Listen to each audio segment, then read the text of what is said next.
मैं हूँ डाइटिशियन रुखसार अंसारी। आज मैं आपको ओबिसिटी के बारे में बताऊंगी, जिससे बहुत सारी बीमारियां होती है। ओबिसिटी एक शारीरिक अवस्था है जो बहुत सारी बीमारियों को जन्म देती है। आइडियल बॉडी वेट में 10% तक का वजन बढ़ना घातक होता है, लेकिन ये ओबिसिटी की कैटेगरी में नहीं आता। आइडियल बॉडी वेट में 20% तक का वजन बढ़ना घातक होता है और ये ओबिसिटी की कैटेगरी में आता है। बीएमआई का मतलब है बॉडी मास इंडेक्स। बीएमआई के द्वारा ये आसानी से ज्ञात किया जाता है कि व्यक्ति किस कैटेगरी में आता है। यदि किसी व्यक्ति का बीएमआई 25 kg पर मीटर स्क्वायर से अधिक है तो व्यक्ति ओबिसिटी का शिकार है। एंथ्रोपोमेट्रिक मेजरमेंट, इसमें हम पूरे शरीर का मापन कर सकते हैं।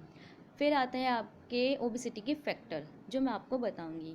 फर्स्ट फैक्टर है सेकेंडरी लाइफ स्टाइल। आजकल लोगों का ज़िंदगी जीने का तरीका बहुत बदल चुका है। बहुत अधिक फास्ट फूड, जंक फूड का सेवन करना, फिजिकल एक्टिविटीज़ बिल्कुल भी ना करना, सोफे पे बैठे लगातार कुछ ना कुछ खाते रहना, ध्यान ना देने पर पहले व्यक्ति का वज़न बढ़ता है, फिर व्यक्ति ओबिसिटी का शिकार हो जाता है। सेकंड फैक्टर है जेनेटिक एंड हेरिडिटी। माता पिता से मिलने वाले जीन से भी ओबिसिटी हो जाती है, या पैदा होने के बाद बच्चा तेज़ी से मोटा होता चला जाता है। यदि माता पिता दोनों ही ओबिसिटी के शिकार हैं तो स्थिति और भी भयंकर हो जाती है।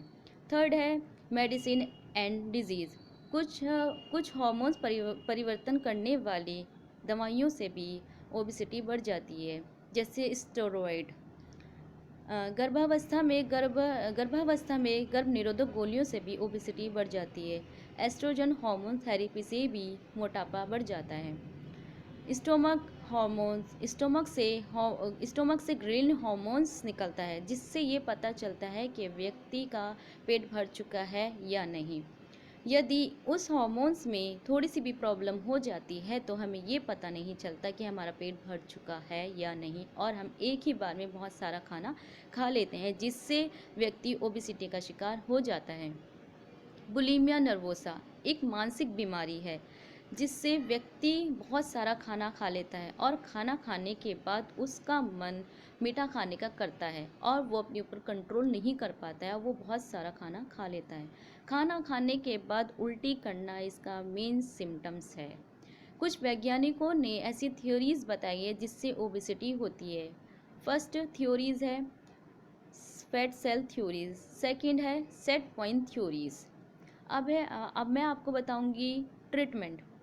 कुछ सर्जरी से ओबिसिटी को कम किया जाता है, जैसे बैरियाटिक सर्जरी। इसमें स्टोमक को काट कर छोटा कर दिया जाता है, इतना छोटा कि उसमें 30 ml ही खाना जाता है। इससे वज़न का कम होना शुरू हो जाता है। फिर है बॉडी रैप। बॉडी रैप में शरीर पर विभिन्न प्रकार की रैप्स लगा दी जाती है, जिसमें कंपन होता है जो चर्बी को पिघलाता है, या इन रैप्स में गर्मी होती है जो चर्बी पिघलाने का काम करती हैं। फिर आती है आपकी मेन डाइट। आपको डाइट बहुत सोच समझ के लेनी चाहिए।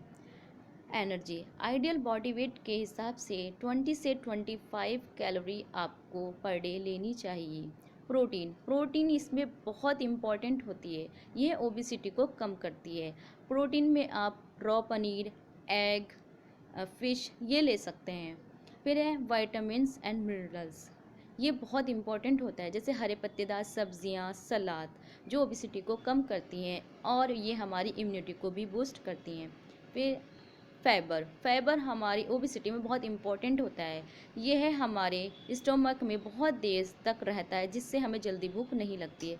कुछ फूड प्रोडक्ट से भी ओबिसिटी को कम किया जाता है, मैं आपको बताऊंगी, जैसे be slim shake, be slim tea, be slim capsule होते हैं। सो गाइज़, अगर किसी को भी हेल्थ इशू हो वो मुझे कमेंट बॉक्स में मैसेज कर सकते हैं। Thank you.